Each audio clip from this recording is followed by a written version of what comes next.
முதல்ல எனக்கு பூபாலன்னு தெரியும். அதுக்கப்புறமா தான் அவர் வேலூர் பேர் வந்து தெரிய வந்துச்சு. எனக்கு அவர் வந்து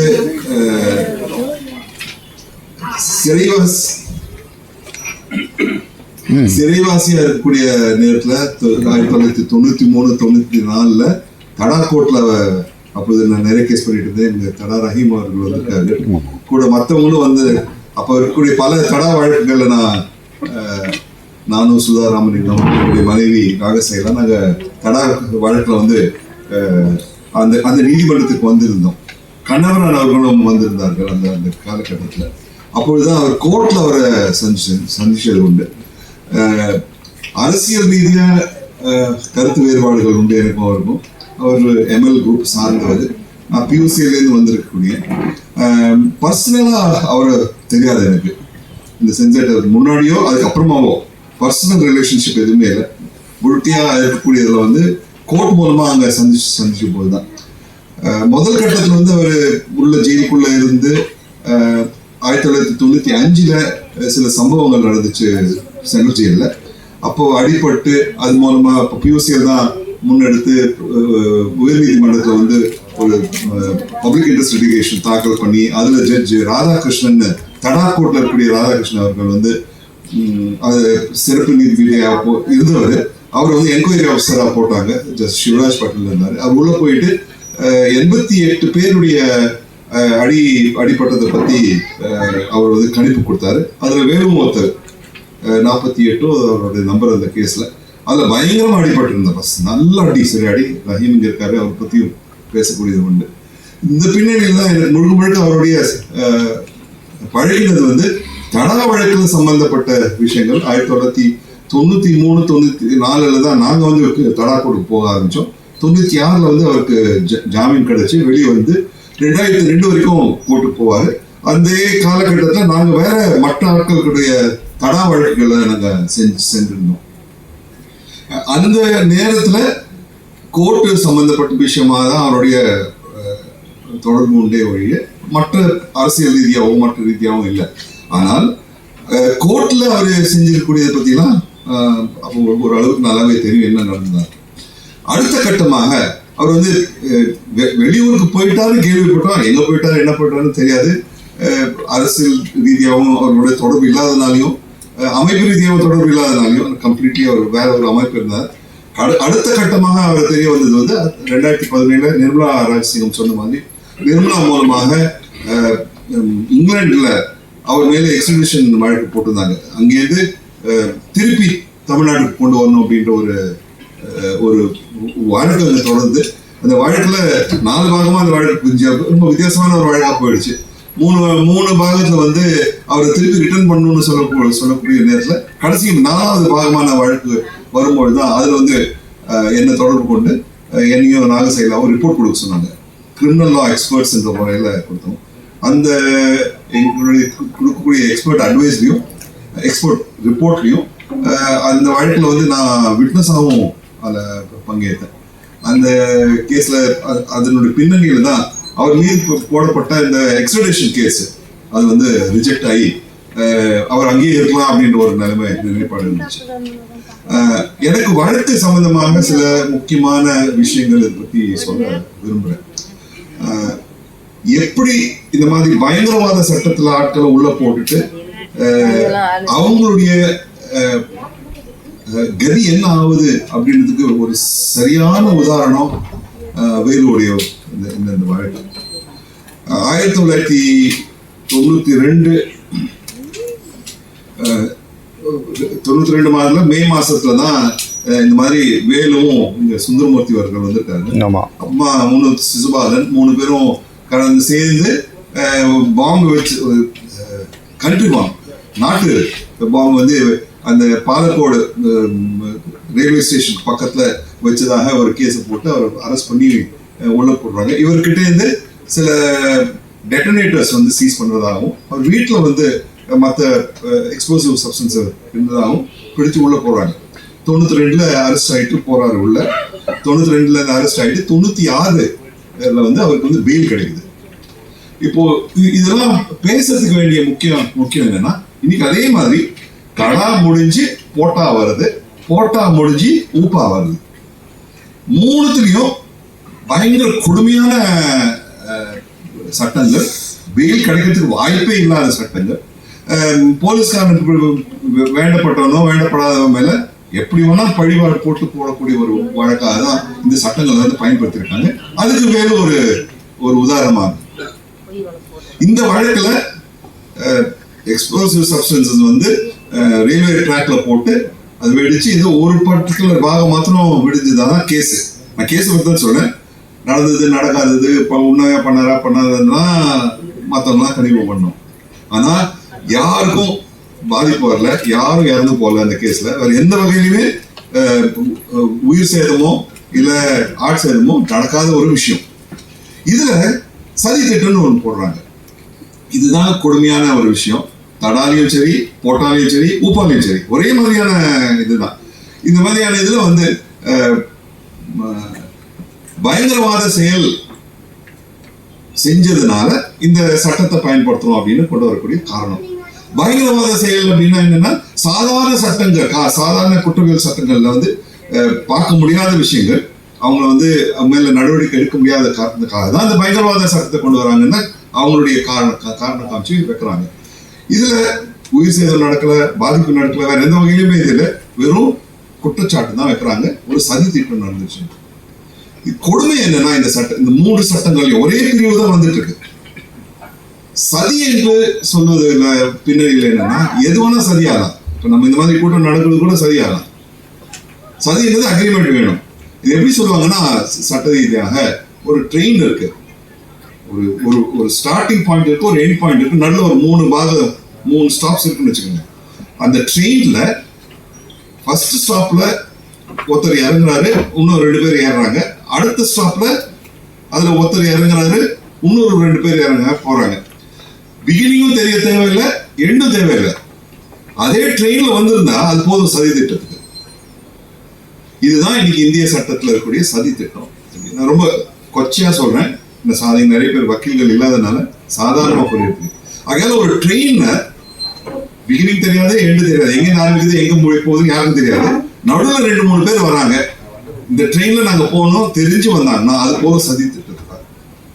இந்த சதி திட்டம் பேர்ல தான் வேலு மேல கேஸ். இது புரியறதுக்கு நான் சொல்றேன். ஊப்பா இதுல வந்து நான் சொல்றேன், அன்லாஃபுல் ஆக்டிவிட்டிஸ் ப்ரிவென்ஷன் ஆக்ட்ல வந்து கன்விக்ஷன் ரேட், பியூசியோட ரிப்போர்ட் வந்துச்சு 2 வருஷத்துக்கு முன்னாடி.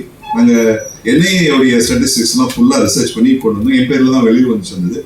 2.8% தான் கன்விக்ஷன். அதே மாதிரி தடல பாத்தீங்கன்னா 6% தான் கன்விக்ஷன். அந்த கன்விக்ஷன்ல என்ன ஆயிருக்குன்னு பாத்தீங்கன்னா 80% கேஸ் வந்து இந்த மாதிரியான சதி திட்டம் தான். சம்பவம் நடந்த மாதிரி சொல்லுவாங்க, உயிர் சேதம் இருக்காது, ஆள் சேதம் இருக்காது, மற்ற வகையில பெரிய சேதம் நடந்திருக்காரு. ஆனா சதி என்று சொல்ல போட்டு உள்ள போட்டாங்க. போட்ட அப்புறமா என்ன ஆகுதுன்னா, சதி திட்டத்தை போட்டதுக்கு அப்புறமா ஜாமீன் கிடைக்காது. ஜாமீன் கிடைக்காத ஒரு பின்னணியில 8 வருஷம் 10 வருஷம் உள்ள இருக்கக்கூடிய ஒரு சதியா இருக்கு. 8 வருஷத்துக்கு அப்புறமா குற்றவாளி இல்லைன்னு கோர்ட் மூலமா சொல்லி யாருக்கு என்ன பிரயோஜனம்? அந்த 8 வருஷம் 5 வருஷம் 8 வருஷம் 10 வருஷம் யார் எடை கொடுக்க கொடுப்பாங்க? இந்திய இருக்கக்கூடிய சூழ்நிலை, இதே சூழ்நிலை தான் வேலு மேல இருந்துச்சு. ஒரே ஒரு வித்தியாசம் என்னன்னா, 1992 இதை போட்ட வழக்கு 1996 அவருக்கு பெயில் கிடைக்கும் பொழுது அந்த வழக்குல விட்னஸஸ் எல்லாம் எக்ஸாமின் பண்ணிட்டாங்க. ப்ராசிக்யூஷன் போலீஸ் சார்ந்த விட்னஸஸ் முடிச்சிட்டாங்க, டிஃபென்ஸ் சார்ந்த விட்னஸஸ் முடிச்சிட்டாங்க. அந்த பின்னணியில தான் இவர் வந்து சுப்ரீம் கோர்ட்ல ஒரு தீர்ப்பு வருது.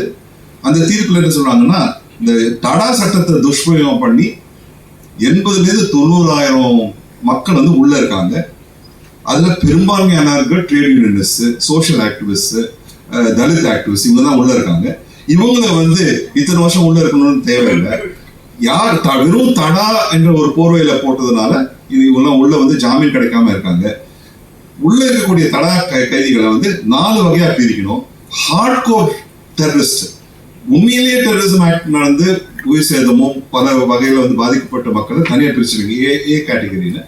மற்றவங்களை பிசிடின்னு 3 கேட்டகரியில பிரிச்சுட்டு அதுல வந்து சிஎன்டின்னு இருக்கிற ஆட்கள் வந்து அவங்க மேல இருக்கக்கூடிய குற்றச்சாட்டுகள் வந்து பாதி நேரம் உள்ள இருக்கிறாங்கன்னா அவங்க விட்டுடலாம் அப்படின்னு ஒரு தீர்ப்பு வருது. ஷாஹீன் வெல்ஃபேர் கேஸ் ஒரு கேஸ் வருது 1996.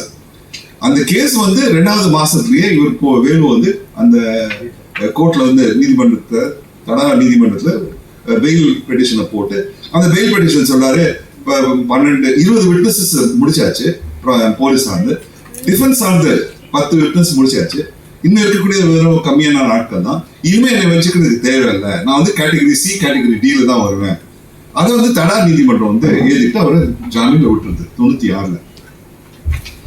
96ல இருந்து 2002 வரைக்கும் ஒவ்வொரு ஹியரிங் அவர் போறாரு. ஏன்னா இந்த கேஸ் நடத்துனதுனால அந்த டீட்டெயில்ஸ் என்கிட்ட இருக்கிறதுனால தெரிய வந்திருக்கு. 96ல பெயில் ரிலீஸ் ஆறாரு 14 ஏப்ரல் 96. 96ல இருந்து 2002ஆம் ஆண்டு வரை அவர் வந்து தொடர்ந்து நீதிமன்றத்துக்கு போறாரு. அதுக்குள்ள அந்த நீதிமன்றம் வந்து இன்னும் முக்கியமா பார்க்கணும்னா விட்னஸஸ் எல்லாம் பார்த்து முடிச்சாச்சு. முக்கியமான எவிடன்ஸ் எல்லாம் கோர்ட்டுக்கு வந்தாச்சு. இன்னும் ஒண்ணுமே இல்லை, தீர்ப்பு தான் வழங்கணும். இந்த மாதிரியான நேரத்துல 13 ஜட்ஜுங்க மாறுறாங்க இந்த கேஸ்ல. இது சாதாரண ஒரு ஜட்ஜு 2 ஜட்ஜு மாறத்துக்கு ஒன்று 2 வருஷத்துக்கு ஒரு தடவை ஒரு ஜட்ஜு மாறும். இந்த கேஸ்ல 13 ஜட்ஜஸ் மாறுறாங்க. இந்த மாதிரியான விசாரணை நீதிமன்றத்துல ஜட்ஜு மாறினா ஒரு பெரிய பிரச்சனை என்னன்னா, சட்டப்படி ஜட்ஜுடைய ஜூரிஸ்டிக்ஷன் மாறலாம். ஆனா இத்தனை பேர் மாறும்பொழுது அது ட்ரையல் கோர்ட் விசாரணை நடக்கும்போது விட்னஸஸ் உடைய பிஹேவியர், விட்னஸஸ் எப்படி பேசியிருக்காங்க அதெல்லாம் பார்த்து அது மூலமா தான் எடை போடக்கூடியதுக்காக தான் ட்ரையல் நடத்துறாங்க. அந்த ட்ரையலை வந்து டிக்டேட் பண்ணி டைப் பண்ணி உள்ள போகும்போது அந்த டைப்ல இருக்கக்கூடிய அந்த கருப்பு எழுத்து தான் படிக்க முடியுமே ஒழிய எப்படி கேள்வி கேட்டாங்க பதில் என்ன சொன்னாங்க யாருக்கும் தெரியாது. அதனால இவர் என்ன சொல்றாருன்னா, முதல்ல கேட்ட ஜட்ஜு மாத்திட்டாங்க, அதுக்கப்புறம் 13 ஜட்ஜஸ் வந்துட்டாங்க. இவங்களுக்கும் இந்த கேஸ்ல நடந்தது புரியறதுக்கு வாய்ப்பு இல்லை.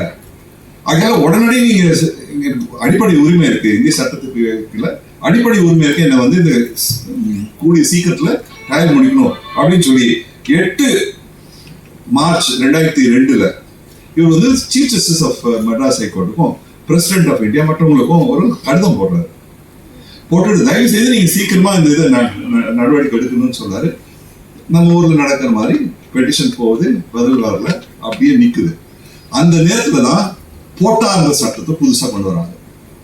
இப்ப போட்டா சட்டத்துல கொண்டு வந்து இப்ப புதுசா என்ன வரப்போகுது அப்படின்ற ஒரு பின்னணியில தான் ஏற்கனவே தடால வந்து 92ல இருந்து 2002 10 வருஷம் எனக்கு தெரிஞ்ச வரைக்கும் பெரும்பாலான டேட்ஸ் இவர் போகாத நாளே கிடையாது. இவர் மேல விட்னஸஸ் நான் பெயிலபிள் வாரண்ட் இஷ்யூ பண்ணதே இல்லை.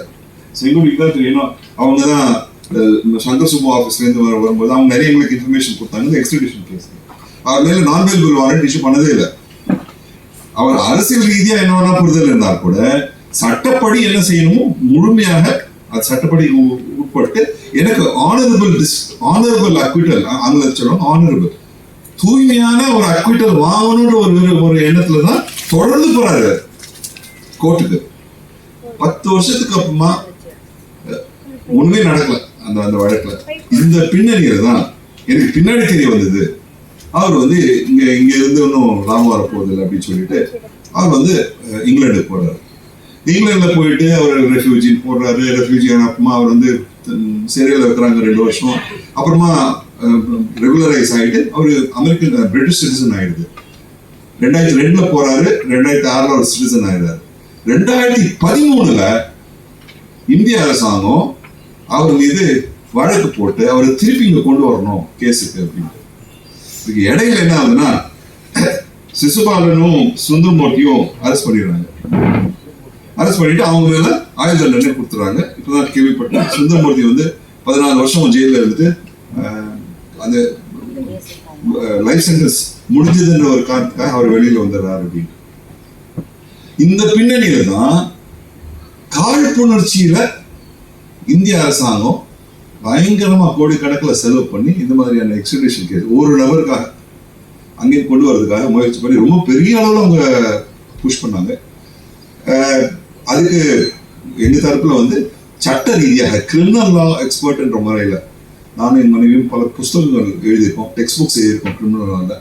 அதன் அடிப்படையில் அங்க இருக்கக்கூடிய கோர்ட்ல வந்து சில ஒரு 12 கேள்வி கேட்டாங்க. கிரிமினல் லா பொறுத்த வரைக்கும். அந்த கிரிமினல் லா பொறுத்த வரைக்கும் கூடிய விஷயங்களை வந்து நாங்கள் ரிப்போர்ட் கொடுத்தோம். 75 பக்கம் அடங்கிய ரிப்போர்ட்டு. அந்த ரிப்போர்ட் அடிப்படையில் ட்ரையலும் நடந்துச்சு. அந்த ட்ரையலும் நாங்களும் பங்கேற்றோம். அதில் முக்கியமான ஒரு கேள்வி என்ன வந்துச்சுன்னா, தடா வழக்கு போடப்பட்டிருக்கு. தடா வழக்குனால இத்தனை வருஷம் தள்ளப்பட்டிருக்கு. தடா ஆஃபென்ஸ் நடந்திருக்கா இல்லையா அப்படின்னு ஒரு கேள்வி எழுப்பினாங்க. அப்போ நாங்கள் அன்னைக்கு சொன்னோம், எந்த குற்றம் சுமத்தப்பட்டிருக்கோ அதன் அடிப்படையில் தான் போக முடியும். தீவிரவாதம் என்று சொல்லப்பட்டிருக்கிற டெஃபினேஷன்ல ஒரு பிட்டு கூட அது சேராது. டெரரிஸ்ட்னு வரவே கூடாது. அதுக்காக தான் பெயில்ல கொடுத்தது. அதுக்காக ஒரு காரணம் என்னன்னா, ஏற்கனவே அவர் மேல இருக்கக்கூடிய சட்டத்தில் வந்து தடா போட்டுட்டாங்க. ஆனால் பயங்கரவாத சட்டம் உள்ள வருமா வராதா அப்படின்றதான் ஒரு கேள்வி. அந்த மாதிரியான பயங்கரவாதம் இல்லை. அப்படி இல்லாத ஒரு தருணத்துல தான் 1996 அவருக்கு வந்து ஜாமீன் கொடுக்குறாங்க ஷாஹின் வெல்ஃபேர் கேஸ் அடிப்படையில். ஆனா டெரரிசம் ஆக்டுக்கு அந்த டெஃபினேஷன் கூட வருமா வராதான்றது பார்த்து அந்த கேஸ்ல இருக்கக்கூடிய விஷயங்களை பார்த்து வாய்ப்பு இல்லை அப்படின்னு தான் நம்ம சொன்னோம். அப்போ ஒரு கேள்வி வந்துச்சு, திருப்பி வந்து அவரை கொண்டு வந்துட்டாங்கன்னா திருப்பி தடா வழக்கு ஆரம்பிச்சுமா? கண்டிப்பா ஆரம்பிக்கும். 1992 நடந்த சம்பவத்துக்கு 2013 21 வருஷத்துக்கு அப்புறமா வழக்கு போட்டு கொண்டு வரணும்னு ஒரு அரசாங்கம் நிறைய செலவு பண்றாங்க. சாதாரணமா சும்மா போயிட்டு லீகல் எக்ஸ்பெடிஷன் மாதிரி இல்லை. இந்திய அரசாங்கம் செலவு பண்ணி யூகே கோர்ட்ல இந்த வழக்கு போட்டிருக்காங்க. அப்ப அந்த வழக்குல போடும்போது திருப்பி வந்துட்டாங்கன்னா கண்டிப்பா ஆயுள் தண்டனை மாத்திரம் இல்ல, திருப்பி வெளில வராத உள்ளே இருக்கணும்ன்ற ஒரு தீர்ப்பு வரதுக்கு வாய்ப்பு இருக்கு. ஏன்னா இவர் இங்கிருந்து போயிட்டு அங்க போய் அசைலம் தேடி இருக்கிறதுனால இந்த பின்னணியில தான் லீகலா நாங்க எங்களுடைய பார்வையில லீகல் இஷ்யூஸை பத்தி நாங்க ஸ்டேட்மெண்ட் பண்ணோம். அதை ஒட்டி ட்ரையல் நடந்துச்சு. ஒரு நாள் ஃபுல் நாள் என்ன கிராஸ் எக்ஸாமினேஷன் பண்ணாங்க. அது முடிச்சுட்டு அப்புறமா கடைசியில ஜட்ஜ் என்ன சொல்றாங்கன்னா, அவர் மீது இருக்கக்கூடிய இந்த எக்ஸ்ட்ரடிஷன் கேஸ் செல்லாது. முழுமையா இங்கிருந்து போயிருக்கக்கூடிய எங்களுடைய ரிப்போர்ட் அடிப்படையில தான் அந்த தீர்ப்பு வழங்கப்பட்டது. அது 2018 நடந்துச்சு. ரொம்ப இது நடக்கும்போது கூட அவருடைய எனக்கு தொடர்பு இல்லை. நிர்மலா தான் நிர்மலா பேசினாங்களே, நிர்மலா தான் அவங்க சப்போர்ட் பண்ணாங்க. இங்க வந்து சங்கர் சுபவும் செங்கோடையும் இங்க ஹெல்ப் பண்ணிட்டு இருந்தாங்க இந்த கேஸ்ல. இவங்களுடைய ஹெல்ப் இல்லைன்னா கண்டிப்பா பண்ணிருக்க முடியாது. 2-3 பாடங்களோட நான் நிறுத்துறேன். இந்த மாதிரியான மோசமான சட்டங்கள் இருக்கும்போது யார் மேலேயும் எப்ப வேணாலும் எந்த காரணத்தை கொண்டு உள்ள போடுறதுக்கு வாய்ப்பு இருக்கு. இந்த சதி, இந்த கான்ஸ்பிரசின்னு இந்த ஒரு ப்ரொவிஷனை வச்சுக்கிட்டு யார் வேணா எப்படி வேணா போடலான்ற ஒரு பாசிபிலிட்டி இருக்கு. இன்னைக்கும் யூஏபி கேஸ் இப்போ சமீபத்துல கூட நான் தடா கோர்ட் இங்க யூஏபி கோர்ட்ல போயிட்டு வாதாடிட்டு வந்தேன். டெரரிசம்னு கருதப்பட டெஃபினேஷன்ல ஒரு ரெண்டு பாகம் கூட அந்த குற்றவாளிகள் மீது பொருந்தாது. முஸ்லிம்ஸ் அவங்க ஏதோ கிளாஸ் நடந்ததுன்னா அவங்க மேல கேள்வி. அந்த இதுல வந்து கம்ப்ளீட் தேசத்துக்கு எதிராக பண்றாங்க, நேஷனல் இன்டெகிரிட்டிக்காக அகென்ஸ்டா பண்றாங்க, நேஷனல் யூனிட்டிக்கு அகென்ஸ்டா பண்றாங்கன்னு குற்றச்சாட்டு எங்கேயுமே இல்லை. கிளாஸ் நடத்தினதாக முஸ்லிம் இஸ்லாமிக் தாட் அடிப்படையில் ஒரு பொலிட்டிக்கல் பிலாசபி, பொலிட்டிக்கல் எக்கானமி அடிப்படையில் கொண்டு வரணும்னு அவங்க பேசிக்கிறாங்க. நாங்கள் சொல்றது article 25 fundamental right to religion அடிப்படையில் அது வரும். அது எங்கேயுமே டெரரிசம் செய்யக்கூடிய டெஃபினிஷன்ல ஒரு பாகம் கூட வரல. இது டெரரிசம் ஆக்ட் வரக்கூடாது இங்க தள்ளுபடி பண்ணாங்க. திருப்பி ஹைகோர்ட்டுக்கு போட்டிருக்கோம், அது திருப்பி போவோம். இது என்ன நண்பர்கள் என்னன்னா, இந்த மாதிரி போட்டுட்டாங்கன்னா ஒரு நபர் 1996 அப்போ வேலு வந்திருக்கிறதுக்கு வாய்ப்பா இருந்துச்சு. ரஹீம் இருந்திருக்காரு. அந்த இந்த கேஸ் RSS பாம்பிளாஸ் கேஸ் நான் வாதாடினேன். முதல் முறைக்கு அந்த நேரத்தில் வந்து பெயில் வாங்கினோம். அந்த காலகட்டத்திலையும் first set of fail petitions நாங்கள் தான் அந்த நேரத்தில் ஆர்கியூ பண்ணி கொண்டு வந்தோம். அந்த காலகட்டம் கூட மோசமாக இருக்கக்கூடிய காலகட்டத்தையும் இன்னைக்கும் நீங்க கம்பேர் பண்ணீங்கன்னா இன்னைக்கு 10 மடங்கு மோசமா இருக்கு. அப்பொழுது ஒரு சான்ஸ் இருந்தது வாதாடுறதுக்கு, இப்ப அந்த சான்ஸ் கூட இல்லை. வேலுவோட ரொம்ப துரதிருஷ்டமாக இறந்து போயிட்டார். ரொம்ப சின்ன வயசுல இறந்து போயிட்டார். ஆனா அவருடைய வாழ்க்கை இந்த எக்ஸ்ட்ரடிஷன் கேஸ் ஒரு கேஸ் ஸ்டடியா மாறணும். கேஸ் ஸ்டடியா நாளைக்கு யார் மேலேயும் இந்த மாதிரியான டெரரிசம் கேஸை போட்டா என்ன ஆகும்ன்றத பத்தி ஒரு ஒரு கேஸ் ஸ்டடியாக கொண்டு வந்து எல்லா பொலிட்டிக்கல் ஆக்டிவிஸ்ட்க்கு, சோஷியல் ஆக்டிவிஸ்ட்க்கு புரியக்கூடிய அளவில் இதை எடுத்து போனால் நல்லா இருக்கும். அதான் இந்த மீட்டிங் ஏற்பாடு பண்ணக்கூடிய செங்கோடி, கோபால் மற்றும் சொல்லக்கூடியது, இது வந்து ஒரு கேஸ் ஸ்டடியை மாற்றுறது ரொம்ப ரொம்ப அவசியம். என்கிட்ட இருக்கக்கூடிய இன்ஃபர்மேஷன் அங்கே கண்டிப்பாக கொடுக்கணும். செங்கோடி ஏற்கனவே அவங்க கிட்ட நிறையா இருக்கு. ஆனால் கோபாலன்னு அப்போ தெரியக்கூடியது வேலுடைய மரணம் வீணாக போகாமல் இருக்கிறதுக்கு அவர் எப்போதும் விரும்பக்கூடிய வகையில் என்னன்னா, அவருடைய வழக்கு ஒரு கேஸ் ஸ்டடியா நாளைக்கு நமக்கு எச்சரிக்கையா இருக்கணும். கான்ஸ்டிடியூஷன் போகக்கூடிய நேரத்தில் நம்ம வாழ்ந்துட்டு இருக்கோம். ஊபா கேஸ் ஒரு 10 மடங்கு மோசமாக இருக்கக்கூடிய ஒரு வழக்கு சட்டமாக கொண்டு வரக்கூடிய பின்னணியில நம்ம வாழ்ந்துட்டு இருக்கோம். இது ஒரு முக்கியமான ஒரு கேஸ் ஸ்டடி ஆகும் அப்படின்னு சொல்லி இந்த வாய்ப்பு கொடுத்ததுக்கு நன்றி. வணக்கம்.